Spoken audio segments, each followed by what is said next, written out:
Shalom, Ibu Bapak, Saudara-saudaraku yang terkasih. Bersyukur hati kita dipertemukan Tuhan kembali dalam acara kuliah Alkitab malam atau Kalam. Hari ini Kamis 21 Oktober 2021 dengan tema yang menarik tentang kelemahan yang menguatkan. Nanti kita akan mendalami firman Tuhan dari surat 2 Korintus 12 ayat 7 sampai dengan ayat yang ke-10. Hari ini kita mengangkat nuansa dan budaya Jawa Tengah. Makanya saya memilih pakai pakaian dan kostum seperti ini ya. Nah, Ibu Bapak, Saudara yang terkasih, ayo kita mengawali kalam saat ini dengan sebuah lagu baru, Siji Loro Telu. Mari kita memuji Tuhan. Siji loro telu, ayo konco padha melu, papat limo enem, derek Gusti sing temen, pitu wolu songo, derek Gusti ojo sembrono, 10 wis genep, derek Gusti mesti slamet. Opo iyo tenan, tenan, opo tenan, iyo pancen tenan, derek Gusti mesti slamet.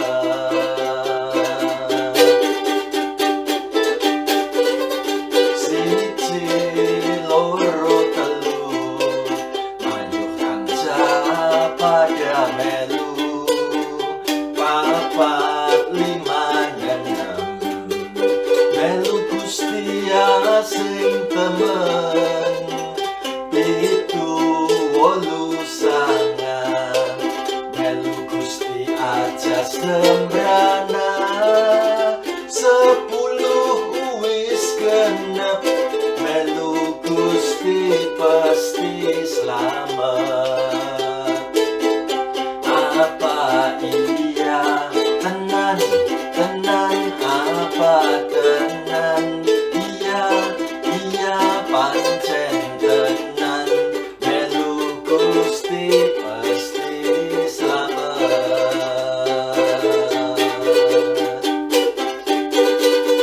1, 2, 3, ayo kawan ikut serta, 4, 5, 6, ikut Tuhan sepenuh hati, 7, 8, 9, ikut Tuhan jangan sembarangan, 10 sudah genap, ikut Tuhan pasti selamat.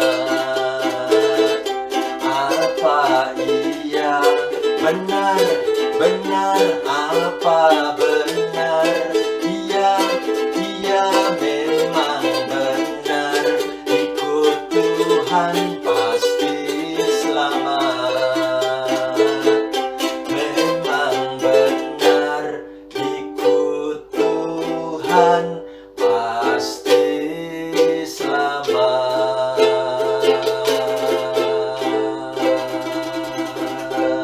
Mari saudaraku terkasih, kita buka kalam ini dengan kita berdoa.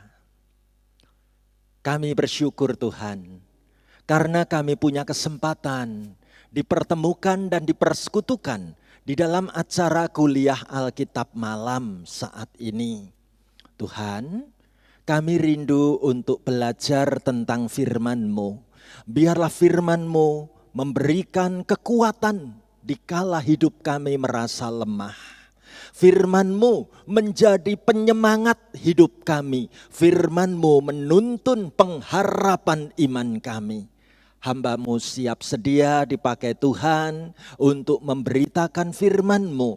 Biarlah setiap kami yang mengikuti acara siaran online ini, dibukakan hati kami dengan sabda firman-Mu, diberkati dalam nama Tuhan Yesus, firman Allah yang hidup. Haleluya. Amin. Ibu bapak, saudaraku yang dikasihi dan mengasihi Tuhan, inilah tema kalam yang menarik tentang kelemahan yang menguatkan dari surat 2 Korintus 12 ayat 7 sampai ayat 10. Lihatlah gambar mata yang sedang meneteskan air mata karena menangis. Nah, apakah bacaan Alkitab kita juga berkisah tentang hidup yang penuh dengan kesusahan, hidup yang penuh dengan kelemahan? Ayo sekarang kita baca firman Tuhan bareng-bareng dari 2 Korintus 12 ayat 7 sampai dengan ayat yang ke-10. Kita ucapkan firman Tuhan sama-sama begini. Dan supaya aku jangan meninggikan diri karena penyataan-penyataan yang luar biasa itu, maka aku diberi suatu duri di dalam dagingku, yaitu seorang utusan iblis untuk menggocoh aku, supaya aku jangan meninggikan diri. Tentang hal itu, aku sudah 3 kali berseru kepada Tuhan supaya utusan iblis itu mundur daripadaku. Tetapi jawab Tuhan kepadaku, cukuplah kasih karuniaku bagimu, sebab justru dalam kelemahanlah kuasaku menjadi sempurna. Sebab itu terlebih suka aku bermegah atas kelemahanku, supaya kuasa Kristus turun menaungi aku. Karena itu aku senang dan rela di dalam kelemahan, di dalam siksaan, di dalam kesukaran, di dalam penganiayaan dan kesesakan oleh karena Kristus. Sebab jika aku lemah, maka aku kuat. Amin. Ibu bapak, saudara-saudaraku yang terkasih, kelemahan yang menguatkan, mengingatkan kisah tentang bagaimana suatu kali rombongan komisi dewasa suatu gereja 2 tahun yang lalu mereka pergi ke Pulau Bali. Nah, bagaimana rombongan kaum dewasa gereja itu ternyata punya kesempatan menikmati makan malam di sebuah rumah makan di Pantai Sanur. Yang istimewa, ternyata rumah makan itu dilengkapi dengan sebuah penampilan live music, yaitu dibawakan oleh grup band. Yang lebih menarik lagi, grup band ini ternyata terdiri dari 6 orang anak remaja. Dan yang paling menarik, ternyata 6 anak remaja itu bukan cuman membawakan lagu-lagu yang indah, tetapi mereka adalah remaja-remaja tunanetra yang penglihatan matanya buta. Mereka dikontrak oleh rumah makan itu untuk bermain musik. Luar biasa, beberapa kelompok orang dewasa gereja itu sempat membawakan lagu-lagu yang diiringi oleh remaja-remaja tunanetra ini dalam pandangan mata yang kosong.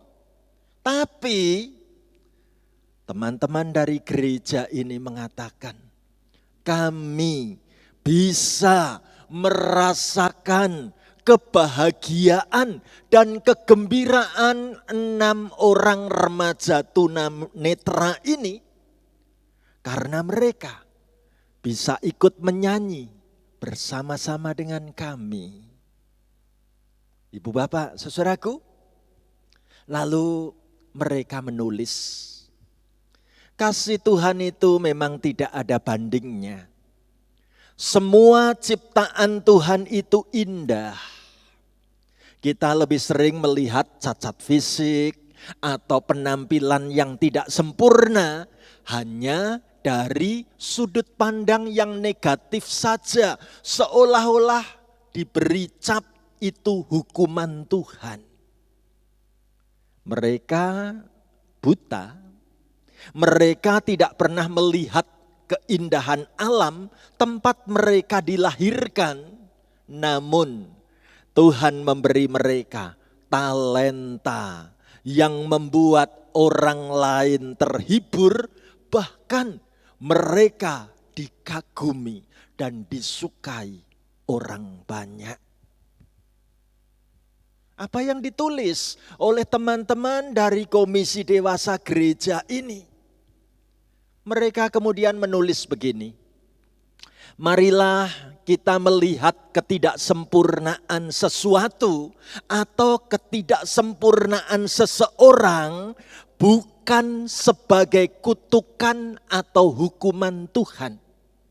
Karena Tuhan yang pengasih itu bukan Tuhan yang suka mengutuk atau bukan Tuhan yang suka menghukum.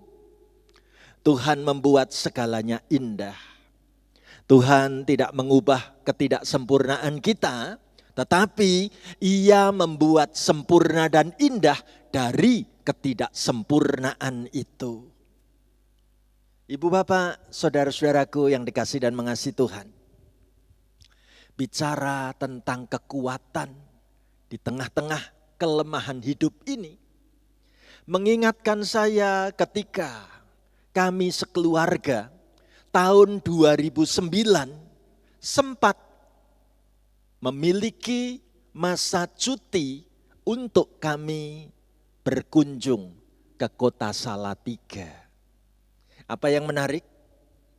Kami memilih tempat cuti ini, hotelnya, penginapannya, namanya Gria Tetirah.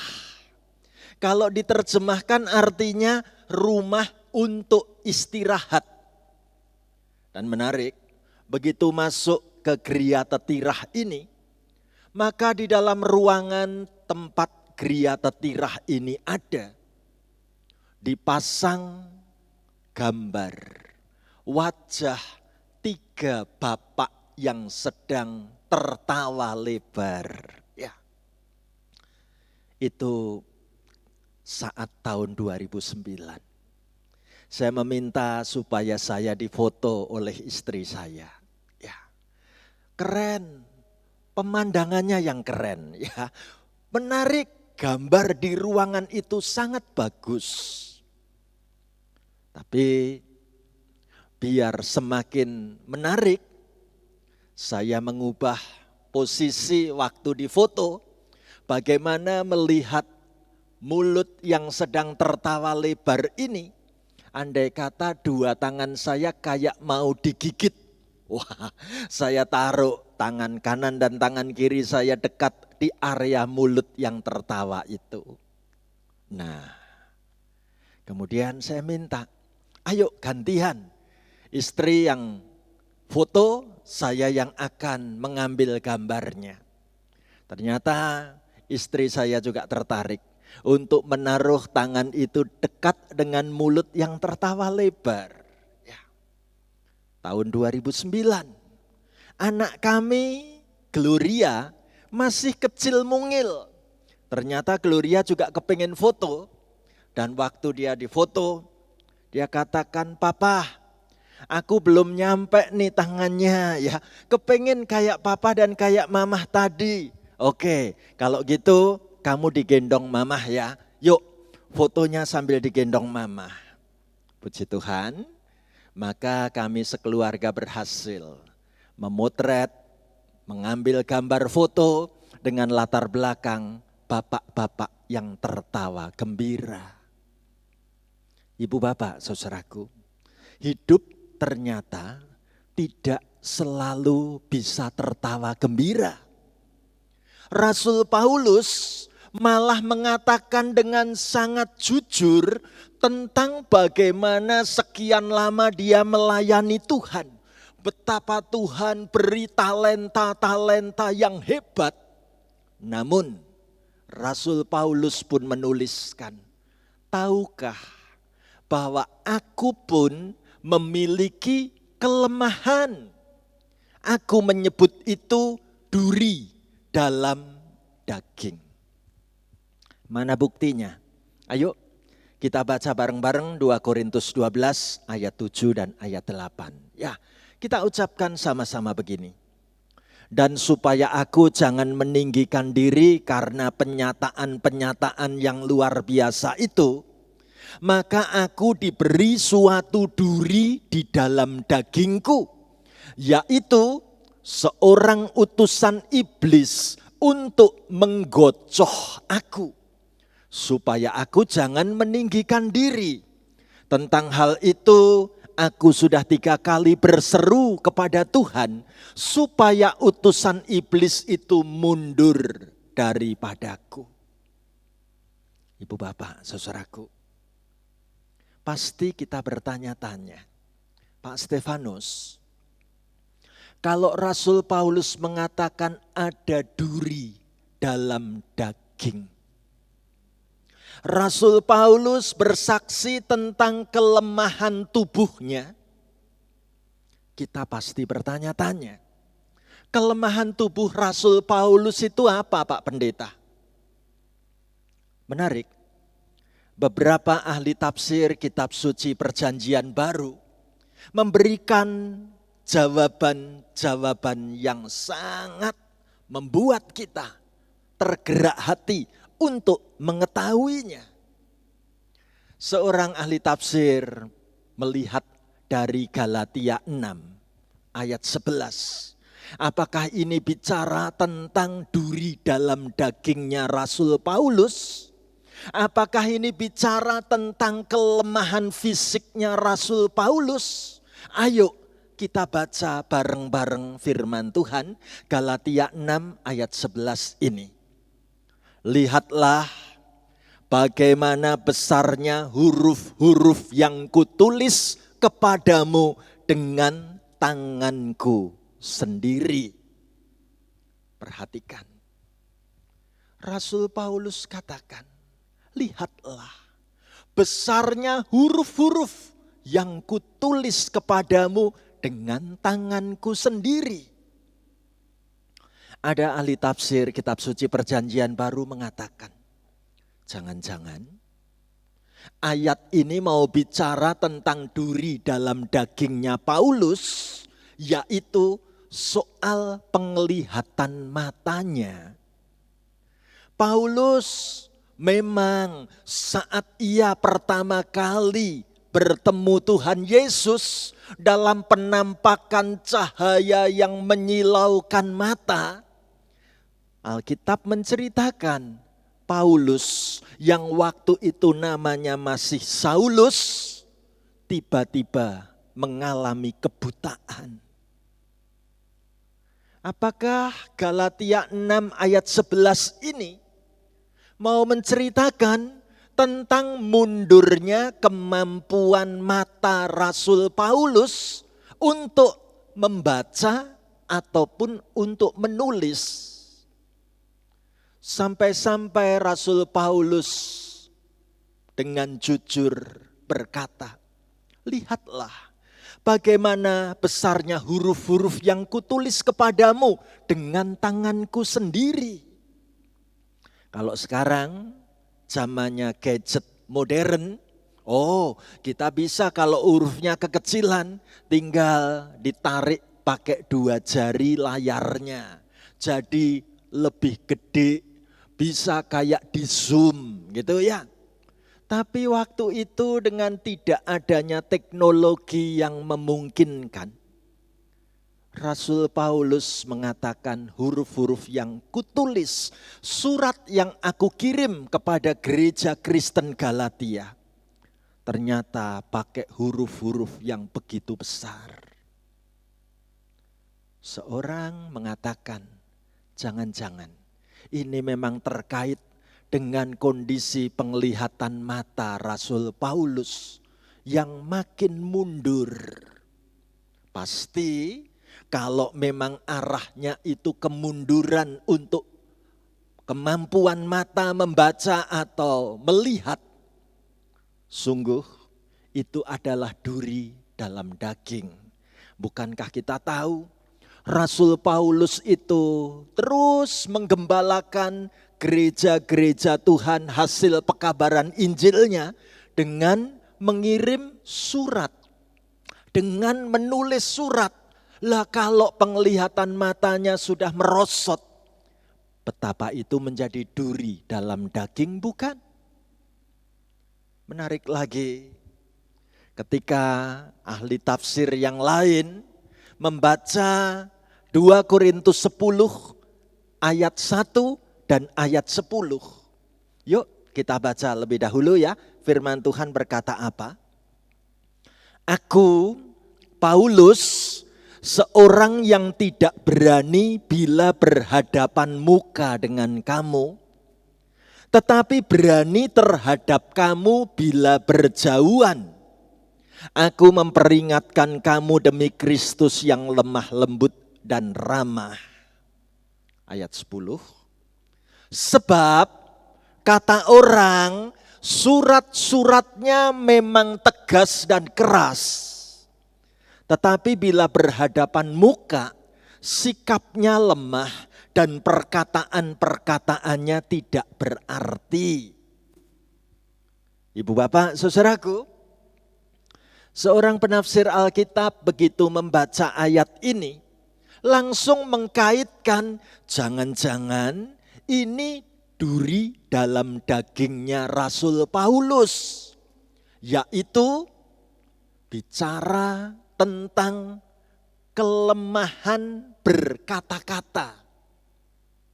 Ada yang mengatakan jangan-jangan Rasul Paulus itu kalau berbicara tergagap-gagap.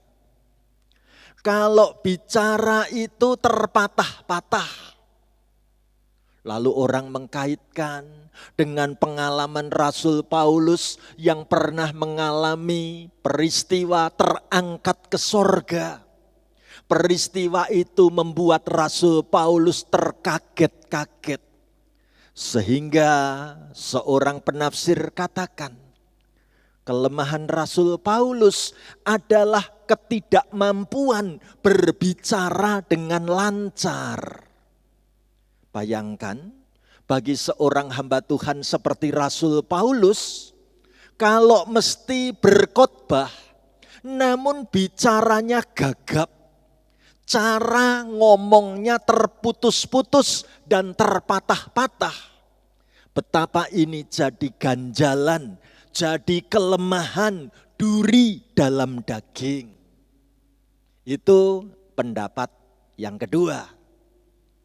Namun menarik, ada lagi yang mengkaitkan dengan apa yang ditulis pada 2 Korintus 12 ayat 7 dan ayat 8. Yuk kita lihat pandangan yang ketiga, kita baca 2 ayat ini bareng-bareng dengan saya. Dan supaya aku jangan meninggikan diri karena penyataan-penyataan yang luar biasa itu, maka aku diberi suatu duri di dalam dagingku, yaitu seorang utusan iblis untuk menggocoh aku, supaya aku jangan meninggikan diri. Tentang hal itu, aku sudah 3 kali berseru kepada Tuhan, supaya utusan iblis itu mundur daripadaku. Penafsir yang lain mau mengatakan, kalau kita baca ayat ini saja, 2 Korintus 12 ayat 7 dan ayat yang ke-8. Ayo kita mencoba membayangkan apa yang dimaksud kelemahan tubuh Rasul Paulus. Ada duri dalam daging. Sudah bayangkan itu saja, seperti tubuh kita itu kemasukan duri. rasanya nyeri, rasanya betul-betul kesakitan. Apalagi duri itu nggak bisa dicabut dan nggak bisa dikeluarkan. Jangan-jangan Rasul Paulus itu punya kelemahan tubuhnya itu mengalami kesakitan, nyeri yang hebat seperti ada duri di dalam dagingnya. Ibu bapak, saudaraku yang terkasih, mana pendapat yang paling tepat? Tidak ada yang tahu. Entah pendapat pertama, entah pendapat yang kedua, entah pendapat yang ketiga, atau mungkin ada pendapat lain lagi. Bagi kita, sungguh kita tidak mengerti, karena memang Rasul Paulus tidak menjelaskan apa itu duri dalam dagingnya. Namun, ayat ini justru mau mengatakan kepada saudara dan saya, yang paling penting bukan apa kelemahan tubuhnya, tetapi kelemahan tubuh ini ternyata Tuhan izinkan untuk menguatkan pelayanan Rasul Paulus memberitakan Injil Tuhan Yesus Kristus. Mana buktinya?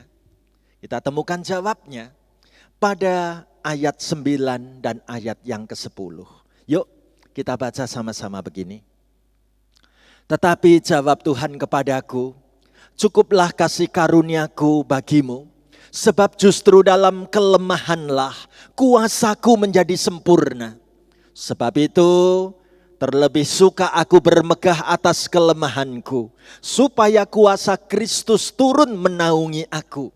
Karena itu aku senang dan rela di dalam kelemahan, di dalam siksaan, di dalam kesukaran, di dalam penganiayaan dan kesesakan oleh karena Kristus. Sebab jika aku lemah, maka aku kuat. Puji Tuhan.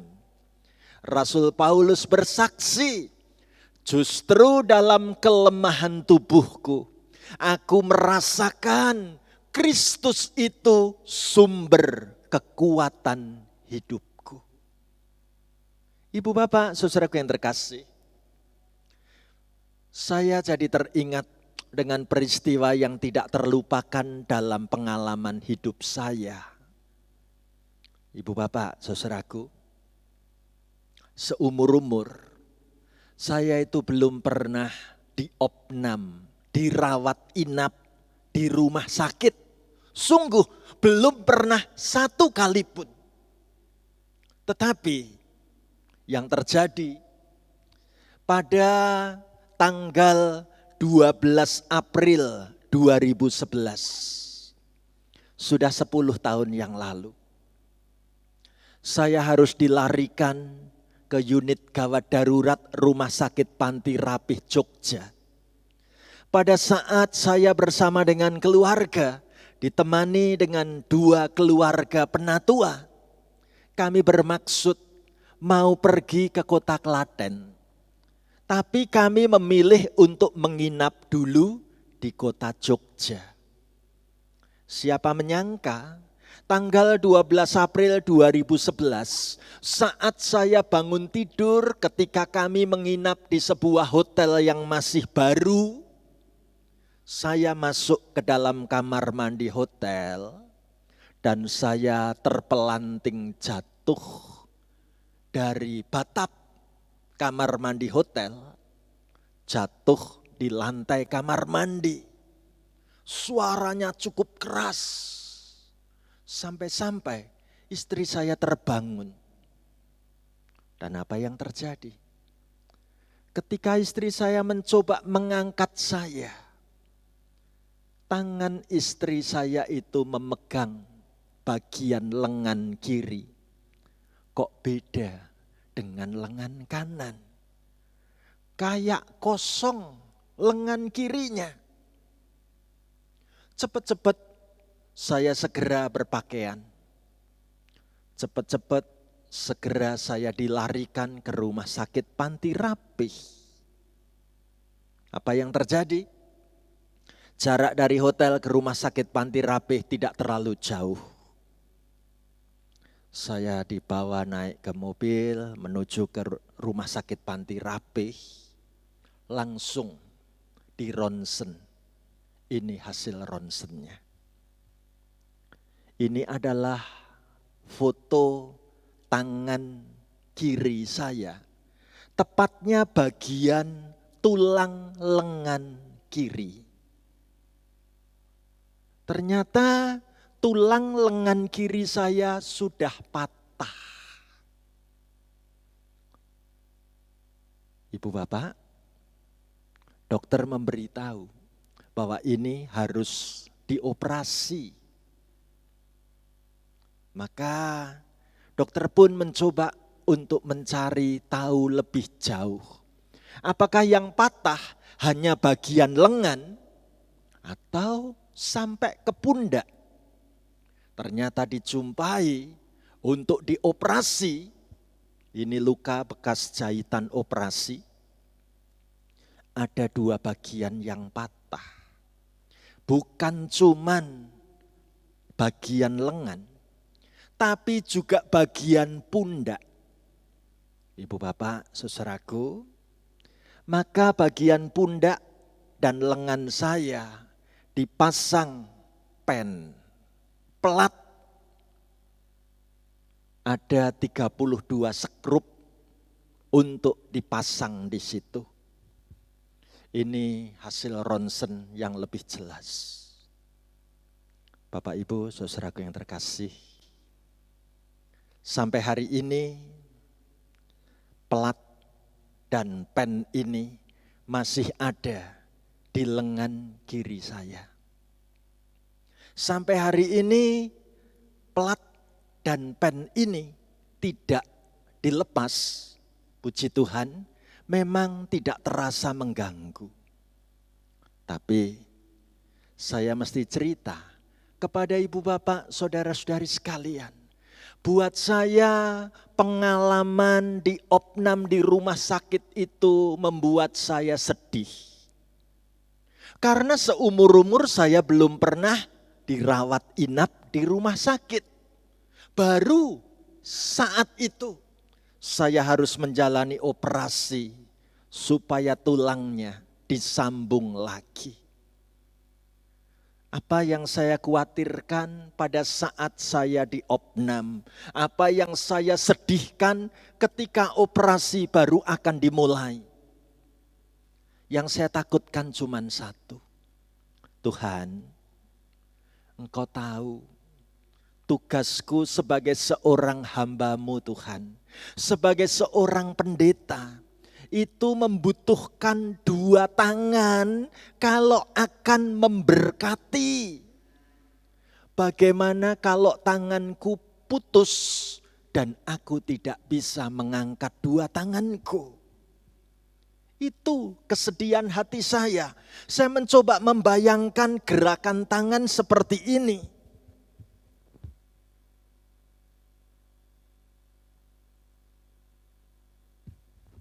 Apakah saya bisa? Itu yang saya takutkan. Ketakutan yang kedua, Tuhan Kau tahu, aku sangat suka main alat musik. Bermain musik gitar, memainkan alat musik ukulele, memainkan alat musik piano atau keyboard, memainkan alat musik seruling atau flute, memainkan alat musik tiup harmonika, dan beberapa alat musik yang lain. Saya sangat suka bermain musik. Pertanyaannya, apa nanti saya masih bisa main alat musik ya Tuhan? Saya takut. Saya sempat mengatakan pada istri dan anak saya, kalau nanti ternyata tangan kiriku enggak bisa lagi berfungsi, biarlah kita mengenang bahwa dulu aku pernah bisa main musik. Enggak tahu nanti ke depan seperti apa. Puji Tuhan, Ternyata setelah operasi dilaksanakan, setelah 3 bulan menjalani fisioterapi, Tuhan kasih pemulihan tangan kiri saya. Lalu saya berkata, jika aku lemah, maka aku kuat. Sekarang aku baru bisa ikut merasakan seperti apa kalau mengunjungi anggota jemaat yang sedang diopnam di rumah sakit. Tuhan, aku pernah merasakan tidur di ranjang rumah sakit. Tuhan, aku bisa ikut merasakan ketakutan, kecemasan, kelemahan ketika seseorang harus dibawa menuju kamar ruang operasi. Ternyata Tuhan izinkan itu terjadi supaya aku bersaksi, jika aku lemah maka aku kuat. Ibu bapak, saudaraku yang terkasih, hari ini coba kita memeriksa, ada kelemahan-kelemahan apa yang ada dalam diriku. Coba kita lihat kembali, ada bagian-bagian mana pada tubuhku yang tidak sempurna. Beranikah kita bersaksi seperti Rasul Paulus? Justru di dalam kelemahan aku menjadi kuat. Ibu bapak, saudaraku, hal ini baru bisa terjadi kalau kita melibatkan Tuhan Yesus hadir di tengah kelemahan dan air mata, kesedihan hidup kita. Hal ini sungguh baru kita rasakan ketika Tuhan Yesus datang memberi kekuatan di saat kita merasa lemah, tidak berdaya. Mengingatkan saya dengan sebuah lagu pada waktu kita masih sekolah minggu dulu. With Christ in the vessel, we can smile at the storm. Dengan Kristus berada di dalam perahu kehidupanku ini, aku tetap bisa tertawa di tengah badai kehidupan. Ayo kita nyanyikan lagu ini bersama-sama. Demikian.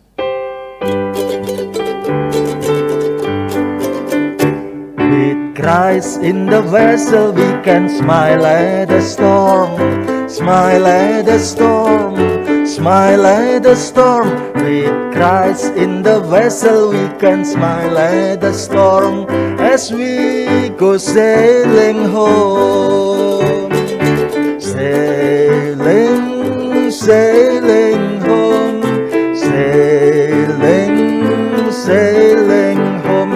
With Christ in the vessel we can smile at the storm as we go sailing home.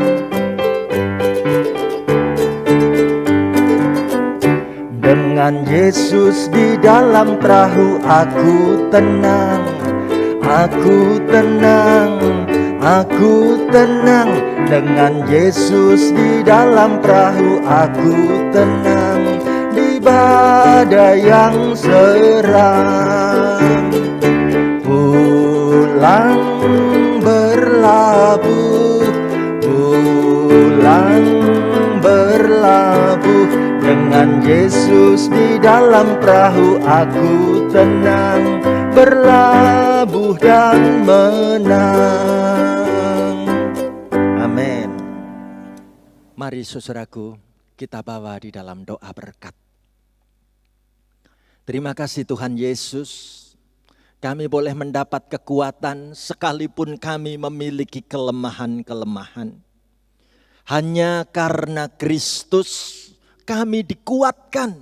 Hanya dengan Engkau Tuhan kami memiliki kemampuan untuk melanjutkan kehidupan di dunia ini.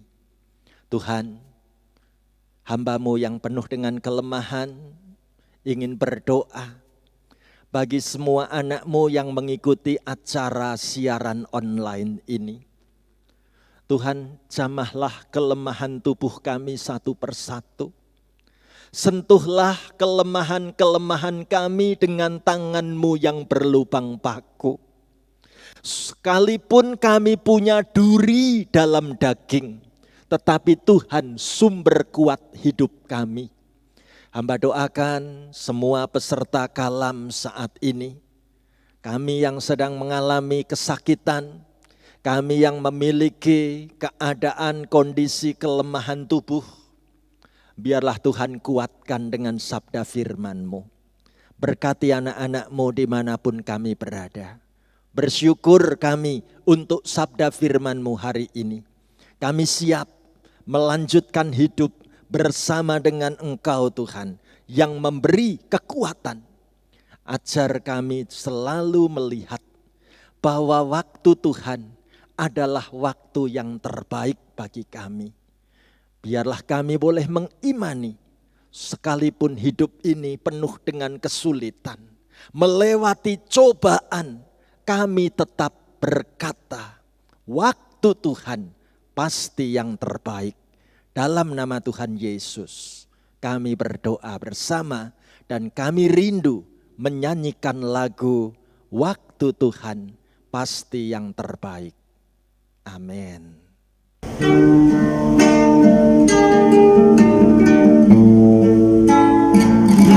Waktu Tuhan pasti yang terbaik, walau kadang tak mudah dimengerti, lewati cobaan, ku tetap percaya waktu Tuhan pasti yang terbaik. Waktu Tuhan pasti yang terbaik, walau kadang tak mudah dimengerti, lewati cobaan, ku tetap percaya waktu Tuhan pasti yang terbaik. Lewati cobaan, ku tetap percaya waktu Tuhan pasti yang terbaik. Waktu Tuhan pasti yang terbaik.